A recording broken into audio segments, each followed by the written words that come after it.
Hello बच्चों, आज हम स्टार्ट करने जा रहे हैं क्लास 10 का एक नया चैप्टर जिसका नाम है linear equation in two variables. Okay बच्चों, हमने क्लास 9 में भी इसके बारे में थोड़ा बहुत पढ़ा था।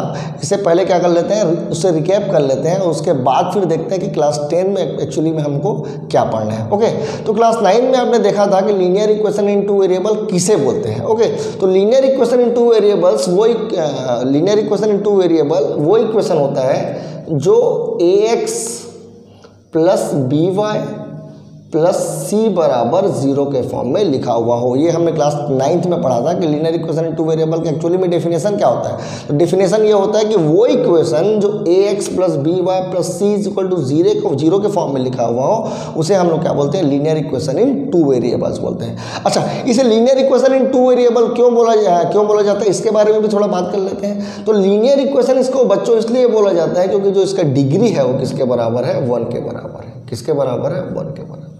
डिग्री किसके बराबर है, 1 के बराबर। तो वो इक्वेशन जिसका डिग्री 1 के बराबर हो उसे हम लोग क्या बोलते हैं, लीनियर इक्वेशन बोलते हैं। और क्योंकि इसमें दो वेरिएबल्स है, देखो एक वेरिएबल है x और एक वेरिएबल है y। तो x और y दोनों वेरिएबल्स है, कितने वेरिएबल्स है, 2 वेरिएबल्स है, इसीलिए इसका नाम है लीनियर इक्वेशन। लीनियर है, linear equation in two variable, जिसका भी डिग्री 1 के बराबर हो उसे हम लोग क्या बोलते हैं, लीनियर बोलते हैं। तो ये लीनियर है और 2 वेरिएबल्स है, इसीलिए इसका नाम linear equation in two variables रखा गया है। एग्जाम्पल देख लेते हैं का, जैसे एग्जाम्पल देखिए पहला 3x प्लस 4y प्लस 5 बराबर 0, ये एक इक्वेशन दिया है ना। ये लीनियर इक्वेशन के जैसा दिख रहा है। देखिए इसमें अगर आप लोग दोनों को कंपेयर करें तो मेरे को बताइए कि a का वैल्यू क्या होगा। तो a का वैल्यू क्लियरली दिख रहा है किसके बराबर होगा, 3 के बराबर होगा। वहीं पर b का वैल्यू अगर मेरे को बोला जाए बच्चों तो b का वैल्यू जो है वो किसके बराबर है, 4 के बराबर है। और c का वैल्यू किसके बराबर है बच्चों, तो c का वैल्यू 5 के बराबर है। ओके तो ये अपने को पता होना चाहिए कि a b c का वैल्यू किसके बराबर है। a b c क्या है, तो a b c जो है वो कोफिशिएंट्स है। क्या है, कोफिशिएंट है। किसका, a जो है वो किसका कोफिशिएंट है, x का। y जो है वो किसका कोफिशिएंट है, सॉरी b जो है वो किसका कोफिशिएंट है, y का। और c जो है उसको क्या बोलते हैं, कांस्टेंट कोफिशिएंट बोलते हैं। तो ये कोफिशिएंट हो गया x का, ये कोफिशिएंट हो गया y का, और इसे हम लोग क्या बोलेंगे, कांस्टेंट कोफिशिएंट बोलेंगे। ओके सो a का वैल्यू 3, b का वैल्यू 4 और c का वैल्यू क्लियरली दिख गया 5। एक और देखते हैं, x minus y is equal to 4 दिया है। अब बोला गया इसमें बताइए कि इन दोनों को कंपेयर करके कि a, b और c का वैल्यू क्या होगा। ओके तो सबसे पहले देखिए इस इक्वेशन और इक्वेशन में थोड़ा सा फर्क नज़र आ रहा है। वो ये फ़र्क है कि यहाँ पर इज इक्वल टू के बाद 0 नज़र आ रहा है और यहाँ पर इज इक्वल टू के बाद 4 नज़र आ रहा है। तो सबसे पहले इस 4 को यहाँ से ट्रांसफ़र कर देते हैं हम लोग, है ना। तो ये हो जाएगा x माइनस वाई माइनस 4 बराबर क्या हो जाएगा, 0। अब यहाँ पर से देख के हम लोग बता देंगे कि a का जो वैल्यू है वो किसके बराबर है। तो x के सामने कुछ नहीं लिखा है बच्चों, तो याद रखेंगे अगर कुछ नहीं लिखा है तो उसका मतलब क्या है, 1 है। यानी उसका जो कोफिशिएंट है वो किसके बराबर है, 1 के बराबर। क्योंकि 1 से मैं किसी भी नंबर को जब मैं मल्टीप्लाई कर दूँ तो वो वही सेम नंबर आ जाता है, इसलिए मैं यहाँ पर 1 लिख सकता हूँ। और a का जो वैल्यू है क्लियरली 1 दिख रहा है। वहीं पर अगर मैं b के वैल्यू के बारे में बात करूँ तो y के सामने मेरे को -1 नज़र आ रहा है ना, ये -1 के बराबर हो गया। और वहीं पर c का वैल्यू अगर मैं बोलूँ तो c का वैल्यू किसके बराबर है बच्चों, -4 के बराबर है। तो यहाँ पर भी हमने a b c का वैल्यू देख लिया किसके बराबर होता है। चलिए एक और इक्वेशन देखते हैं, x 2x प्लस वाई बराबर 0 दिया गया। यहाँ पर अगर मैं a के वैल्यू के बारे में बात करूँ बच्चों तो a का वैल्यू जो है, x का जो कोफिशिएंट है वो किसके बराबर है, 2 के बराबर। जो x का कोफिशिएंट है वही a है और जो y का कोफिशिएंट है वो क्या है, b है। तो y का कोफिशिएंट मेरे को यहाँ पर 1 नज़र आ रहा है, इसलिए मैंने 1 लिख दिया। बच्चों c का वैल्यू किसके बराबर है, तो c का वैल्यू यहाँ पर किसके बराबर दिया है, 0 के बराबर दिया। अगर कुछ नहीं दिया है तो उसका मतलब क्या है, 0 के बराबर है। यानी कि अगर आपको किसी इक्वेशन में कांस्टेंट कोफिशिएंट गिवन नहीं है तो समझ जाना कि c का वैल्यू किसके बराबर है, 0 के बराबर है। याद रखेंगे अगर किसी linear equation in two variable में अगर मेरे को c नहीं दिखता है, यानी कि ये जो कांस्टेंट है वो अगर मेरे को नहीं दिखता है, यानी c का जो वैल्यू है वो किसके बराबर हो जाएगा, 0 के बराबर हो जाएगा। ओके एक और इक्वेशन देखेंगे, ये थोड़ा स्पेशल है ना। 2x is equal to 1। इस इक्वेशन में y मिसिंग है। देखो बच्चों यहाँ पर देखो y जो है वो क्या है, मिसिंग है। तो जब भी y मिसिंग होगा तो y अगर नहीं है तो इसका मतलब ये है, पक्का बात है कि ये जो b है वो b किसके बराबर है, 0 के बराबर है। ठीक है, तो अगर आपको लीनियर इक्वेशन इन 2 वेरिएबल में y नज़र नहीं आता है तो b का जो वैल्यू है वो किसके बराबर हो जाएगा, 0 के, और a का वैल्यू तो वही है जो x के सामने में लिखा हुआ है, और x के सामने क्या लिखा हुआ है, 2 लिखा हुआ है।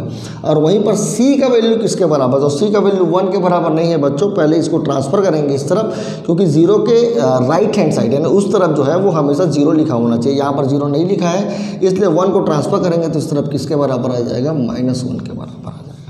तो यहाँ पर देखिए एक स्पेशल केस आपने यहाँ पर देखा था कि जो c का वैल्यू था वो किसके बराबर हो गया था, 0 का। एक स्पेशल केस हमने यहाँ पर देखा जो किसके बराबर हो गया, जिसमें जो b है वो किसके बराबर हो गया, 0 के बराबर, क्योंकि y नहीं था। वैसे ही अगर मान लीजिए ऐसा इक्वेशन दिया है, इसमें क्या मिसिंग है, तो इसमें x मिसिंग है। तो अगर x मिसिंग है तो पक्का बात है कि a का वैल्यू, x का जो सामने वाला वैल्यू है वो किसके बराबर हुआ होगा, 0 के बराबर हुआ होगा, तभी तो ये दोनों मल्टीप्लाई होकर के 0 हो गए और वो गायब हो गया। इसीलिए a का जो वैल्यू है वो क्या हो गया, 0, अगर x मिसिंग है तो। और साथ ही साथ b का जो वैल्यू है वहाँ पर देखिए y के सामने क्या नज़र आ रहा है, तो मेरे को कुछ नहीं, यानी 1 नज़र आ रहा है, यानी 1 के बराबर हो गया। और c जो है वो किसके बराबर है बच्चों, तो फिर से मैं 1 को इधर ट्रांसफ़र करूँगा तो ये हो जाएगा -1। तो linear equation, those equations are known as linear equation which is written in the form of ax + by + c is equal to 0। क्यों बोला जाता है, क्योंकि डिग्री जो है उसका 1 के बराबर है, और क्योंकि इसमें 2 वेरिएबल्स है इसीलिए इसको लीनियर इक्वेशन इन 2 वेरिएबल्स बोला जाता है। ओके, ये डिफरेंट एग्जाम्पल्स मैंने आपको बताया, और साथ ही साथ ये भी देखा कि a b c का वैल्यू किसके बराबर है। यहाँ पर देखिए बच्चों ax + by + c is equal to 0 के फॉर्म में लिखा हुआ, और साथ ही साथ ए बी सी जो है, where a b c are real numbers, a b c क्या होने चाहिए, रियल नंबर। ये देखिए यहाँ पर हमेशा ये वैल्यूज चेंज हुए, यहाँ पर ए का वैल्यू बदला है, यहाँ पर ए का वैल्यू बदला है, तो ये सारे जो नंबर्स है, अगर सारे नंबर्स को देखो, सारे नंबर्स क्या होने चाहिए, रियल नंबर्स होने चाहिए। ओके, और साथ ही साथ एक बहुत इंपॉर्टेंट बात आपको ये याद रखना है कि a का जो वैल्यू था वो 0 हो सकता है ना, b का वैल्यू भी 0 हो सकता है, लेकिन a और b दोनों साथ में 0 कभी नहीं हो सकते। ये बात बहुत इंपॉर्टेंट बात आपको याद रखना है कि मैंने देखा कि किसी इक्वेशन में a 0 हो गया, किसी इक्वेशन में b 0 हो गया, और किसी इक्वेशन में तो c भी 0 हो गया था, लेकिन हमको एक बात याद रखना है कि a और b ये दोनों का वैल्यू कभी भी साथ में 0 नहीं हो सकता। ओके, इसको लिखा कैसे जाएगा, तो ऐसे लिख सकते हैं, वेयर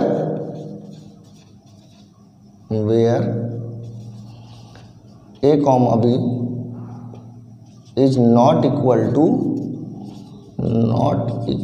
टू 0 साइमल्टेनियसली, है ना, एक साथ 0 कभी भी नहीं हो सकते। इसको मैथमेटिक्स में लिखने का एक और तरीका है बच्चों, a² + b² is not equal to 0।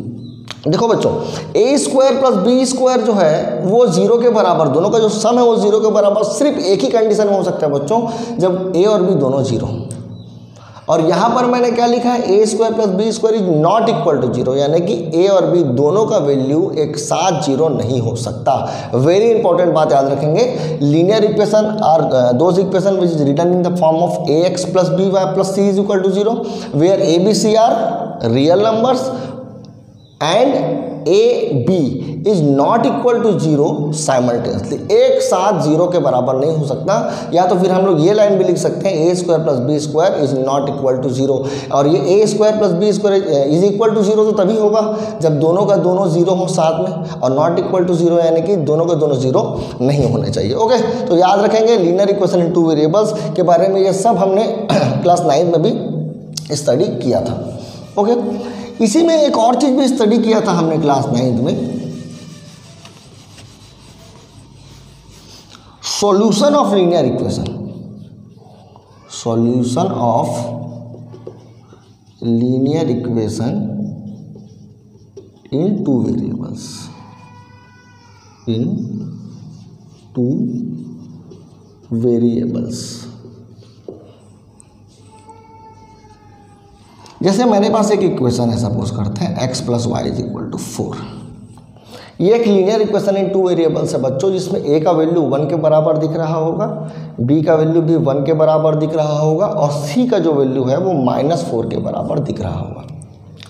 अगर मेरे को बोला जाए कि इस इक्वेशन का सॉल्यूशन क्या है, तो इस इक्वेशन का बच्चों बहुत सारे सॉल्यूशन हो सकते हैं, एक सॉल्यूशन नहीं है, कई सॉल्यूशन है ना। जैसे एग्जांपल के लिए देखो, मैं अगर x का वैल्यू 0 रख दूं और y का वैल्यू 4 रख दूं, तो ये दोनों वैल्यू को जब मैं इसमें पुट करूंगा तो left hand side is equal to right hand side नजर आएगा।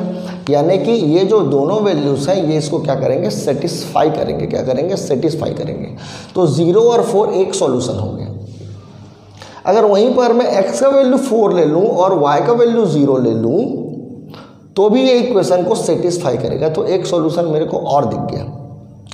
अगर मैं x का वैल्यू 1 ले लूं और y का वैल्यू 3 ले लूं तो भी ये इस इक्वेशन को क्या करेगा, सेटिस्फाई करेगा। तो 1,3 भी एक सॉल्यूशन, 3,1 भी एक सॉल्यूशन। तो किसी भी linear equation in two variables के अगर बात किया जाए कितने सॉल्यूशन है, आपने क्लास 9 में निकाला होगा, फाइंड 4 सॉल्यूशन, फाइंड 2 सॉल्यूशन, है ना।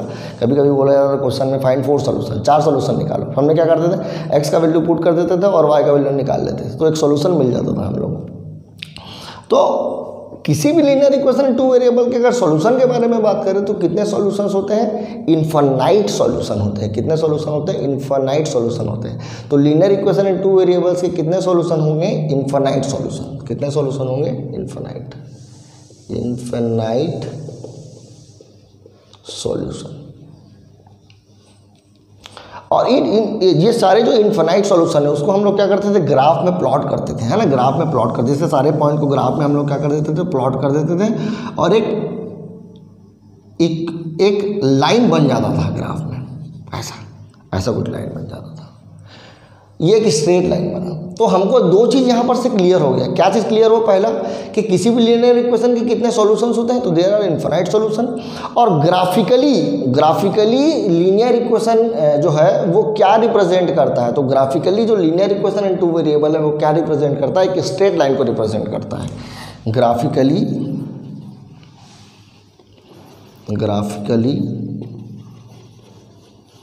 Linear equation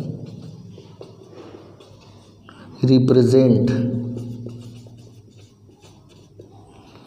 a straight line. तो कितने सॉल्यूशन होते हैं, इनफाइनाइट सॉल्यूशन। साथ ही साथ ग्राफिकली क्या रिप्रेजेंट करता है linear equation in two variable, तो एक स्ट्रेट लाइन क्या करता है, रिप्रेजेंट करता है। ओके, तो ये सारी चीज़ हमने क्या किया था, क्लास 9 में पढ़ा था। उनका डेफिनेशन क्या होता है, ABC का वैल्यू आपको पता होना चाहिए। साथ ही साथ कितने सॉल्यूशंस होते हैं ये भी आपको पता होना चाहिए।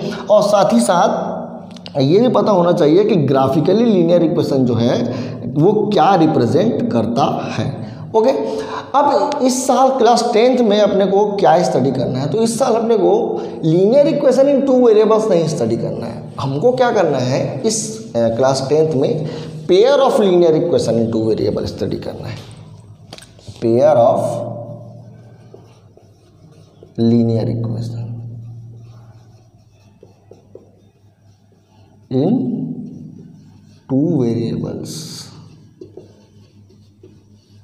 ओके, अब यहाँ पर बात बच्चों पेयर का आ गया है। तो पेयर मतलब क्या होता है, जोड़ी, है ना। यानी कि दो लीनियर इक्वेशन साथ में दिए होंगे। जैसे एग्जांपल के लिए देखिए यहाँ पर x plus y is equal to मैंने लिख दिया 6 और x minus y is equal to लिख दिया मैंने 2।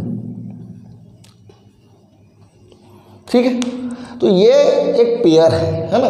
और हमको बोला गया ये है कि इन पेयर का सॉल्यूशन करना है। क्या करना है, सॉल्यूशन करना है। तो मैं पहले ये तो पता कर लूँ कि कितने सॉल्यूशंस होते हैं। जैसे हमको पता चला था कि linear equation in two variable के कितने सॉल्यूशन होते हैं, इनफाइनाइट। यहाँ पर पेयर के बारे में बात चल रहा है ना। तो पेयर का सॉल्यूशन क्या है, तो एक नॉर्मली अगर मैं आपको एक बात बोलूँ तो यहाँ पर देखिए, अगर मैं x का वैल्यू 4 रख दूँ और y का वैल्यू 2 रख दूँ, यहाँ पर 4 रख दूँ और यहाँ पर 2 रख दूँ, तो दोनों का प्लस करने से 6 आ जाएगा। और वहीं पर 4 और मैं 2 को माइनस कर दूँ तो कितना हो जाएगा, 2 हो जाएगा। यानी कि मेरे पास एक ऐसा सॉल्यूशन है, जो इसको भी सेटिस्फाई कर रहा है और इसको भी सेटिस्फाई कर रहा है। तो मेरे को इसका सॉल्यूशन मिल गया है। यानी कि मेरे को इन दोनों का सॉल्यूशन साइमल्टेनियसली फाइंड करना है। यानी कि एक साथ सॉल्यूशन, यानी कि वो सॉल्यूशन जो इसके लिए भी है क्योंकि देखिए इस इक्वेशन के कितने सॉल्यूशन होंगे, इनफाइनाइट सॉल्यूशन। इस इक्वेशन के भी कितने सॉल्यूशन होंगे, इनफाइनाइट सॉल्यूशन होंगे। तो दोनों इक्वेशन के जब इनफाइनाइट सॉल्यूशन है तो मेरे को चाहिए कि मैं इन दोनों के बीच का एक कॉमन सॉल्यूशन खोजूं जो दोनों को सेटिस्फाई कर रहा हो। तो पेयर ऑफ लीनियर इक्वेशन में हम लोग सॉल्यूशन के बारे में अगर बात करें तो हमको वो सॉल्यूशन चाहिए जो दोनों में क्या हो, कॉमन हो। तो अपने को पता होना चाहिए कि दोनों का दोनों जो सॉल्यूशन है ना, दोनों का दोनों सॉल्यूशन जो है वो दोनों के बीच में जो सॉल्यूशन है वो कॉमन है या नहीं है ना। देखिए क्या क्या कंडीशन हो सकते हैं। तो यहाँ पर अगर मैं दोनों इक्वेशन को देखूँ तो इस इक्वेशन का भी एक ग्राफ बनाएंगे तो स्ट्रेट लाइन बनने वाला है, इसका भी ग्राफ एक स्ट्रेट लाइन बनने वाला है। अब अगर दोनों का दोनों जो स्ट्रेट लाइन है वो एक दूसरे को क्या कर दिया, इंटरसेक्ट कर दिया। अगर मान लेते हैं दोनों का दोनों क्या कर दिया, इंटरसेक्ट कर दिया, तो हमको सॉल्यूशन मिल जाएगा। लेकिन अगर दोनों स्ट्रेट लाइन एक दूसरे को इंटरसेक्ट नहीं कर पाए, देखिए कैसे, यहाँ पर देखिए मैंने ग्राफ बनाया, यहाँ पर दो लाइन एक दूसरे को इंटरसेक्ट करता नज़र आ रहा है इस पॉइंट पर। तो मैं बोलूँगा कि दोनों लीनियर इक्वेशन, जो टू वेरिएबल का जो लीनियर इक्वेशन था उसके सॉल्यूशन मेरे को मिल गए हैं। लेकिन कभी ऐसा भी तो हो सकता है कि दोनों लाइंस क्या हों, पैरेलल हों। दोनों लाइंस क्या हों, पैरेलल। और अगर दोनों लाइन पैरेलल्स होंगे तो ये दोनों एक दूसरे को इंटरसेक्ट नहीं करने वाले होंगे, और जब ये दोनों एक दूसरे को इंटरसेक्ट नहीं करने वाले होंगे तो दोनों का कॉमन सॉल्यूशन हम लोगों को नहीं मिल पाएगा। तो मैं यहाँ पर बोलूँगा कि यहाँ पर मेरे को सॉल्यूशन मिला है और एक सॉल्यूशन मिला है जिसको मैं बोलता हूँ यूनिक सॉल्यूशन, यूनिक सॉल्यूशन। और यहाँ पर नो सॉल्यूशन, यहाँ पर एक भी सॉल्यूशन नहीं मिला है। वैसे ही बच्चों एक कंडीशन और भी प्रोड्यूस होता है। अगर हम लोग ग्राफ बनाए, दोनों एक लाइन के ऊपर एक और लाइन आ गया, यानी कि दोनों लाइन एक दूसरे के ऊपर है, तो यहाँ पर एक लाइन दूसरे लाइन को एक पॉइंट पर इंटरसेक्ट नहीं कर रहा है, हर पॉइंट पर इंटरसेक्ट कर रहा है। यहाँ पर, यहाँ पर, यहाँ पर, यहाँ पर, यहाँ पर, हर जगह क्या कर रहा है, इंटरसेक्ट कर रहा है। तो यहाँ पर देखिए बच्चों, पेयर ऑफ लीनियर इक्वेशन के हो सकते हैं कि एक सॉल्यूशन हो, जिसको हम लोग क्या बोलते हैं, यूनिक सॉल्यूशन बोलते हैं। क्या बोलते हैं, यूनिक सॉल्यूशन। अगर दोनों एक दूसरे को इंटरसेक्ट नहीं करेगा तो हम लोग इसको बोलेंगे नो सॉल्यूशन, यानी कोई सॉल्यूशन नहीं। और इसको हम लोग क्या बोलेंगे, इनफाइनाइट सॉल्यूशन, इनफाइनाइट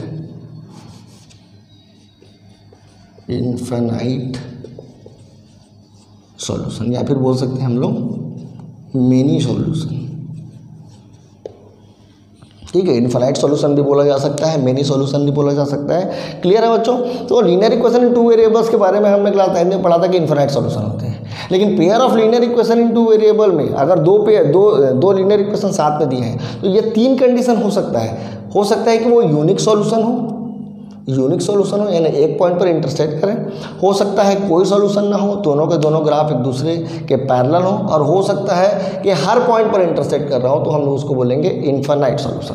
ठीक है बच्चों, तो ये कब होता है ये अभी हम लोगों को सीखना है। सबसे पहले हम लोगों को ये देखना है कि यूनिक सॉल्यूशन कब होगा, नो सॉल्यूशन कब होगा, इनफाइनाइट सॉल्यूशन कब होगा, है ना। हम लोगों को पहले पता होना चाहिए कि अगर मान लीजिए मेरे को कोई दो इक्वेशन दे दिया है, उसका नो सॉल्यूशन है ना, तो और मैं सॉल्यूशन ढूंढने चला गया। अब मैं सॉल्यूशन ढूंढ रहा हूँ, मेरे को पता चला लास्ट में कि भैया नो सॉल्यूशन है। इसलिए पहले ये चीज़ क्लियर होना चाहिए कि कब यूनिक सॉल्यूशन होगा, कब नो सॉल्यूशन होगा, और कब इनफाइनाइट मेनी सॉल्यूशन होगा। तो देखिए हमारे पास दो इक्वेशन है, लीनियर इक्वेशन। एक इक्वेशन है a1x plus b1y plus c1 बराबर 0। b1 c1 इसलिए यूज़ किया हूँ बच्चों क्योंकि हमारे पास दो इक्वेशन है।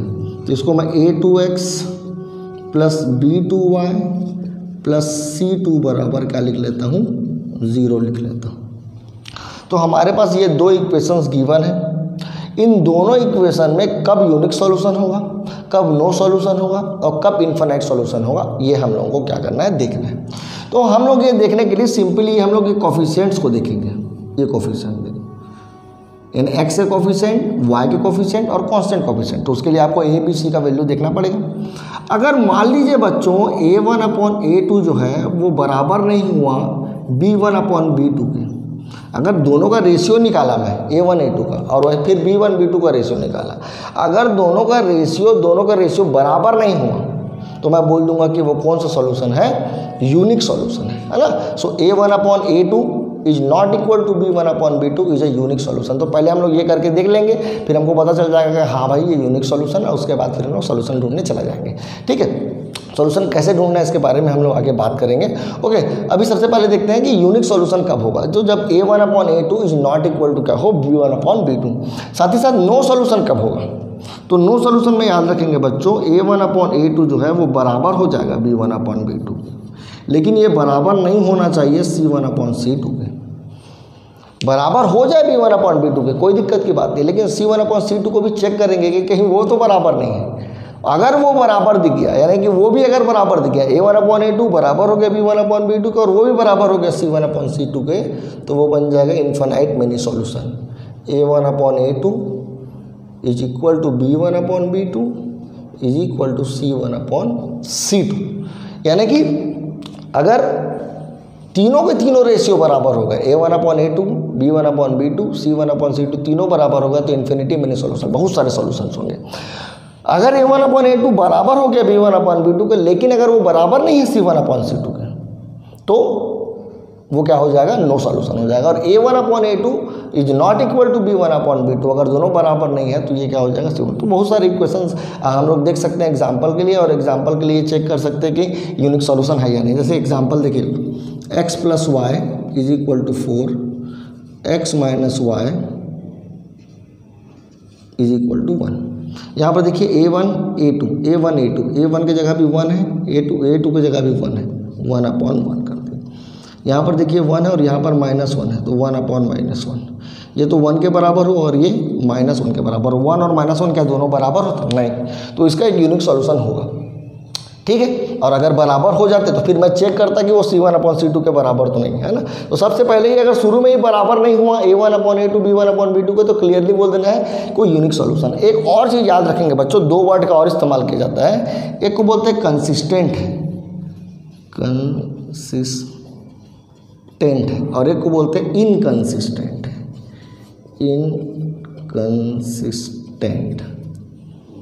तो दो इक्वेशन जो है बच्चों, अगर उसका सॉल्यूशन हमारे पास है तो कंसिस्टेंट है, अगर नहीं है तो वो इनकंसिस्टेंट है, यानी आंसर कंसिस्ट करता है, कंसिस्टेंट। इनकंसिस्टेंट, आंसर कंसिस्ट नहीं करता है। तो यहाँ पर देखिए, यहाँ पर आंसर कंसिस्ट करता है तो मैं बोला हाँ करता है, एक आंसर मिला था। यहाँ पर कंसिस्ट करता है, मैं बोला नहीं करता है। क्यों? क्योंकि दोनों के बीच में कोई सॉल्यूशन ही नहीं मिला। क्या यहाँ पर आंसर कंसिस्ट करता है? मैं बोला हाँ करता है। क्यों? क्योंकि यहाँ पर तो इन्फिनाइट सॉल्यूशन है, तो कंसिस्टेंट तो है ना, कंसिस्टेंट तो है ना भाई। यहाँ पर देखिए, यहाँ पर भी कंसिस्टेंट, यहाँ पर भी कंसिस्टेंट। ये जो है नो सॉल्यूशन, वो किसके बराबर, वो क्या है, इनकंसिस्टेंट है। ठीक है, तो ये सारी चीज़ जो हम लोगों को क्लास 10 में पढ़ना है।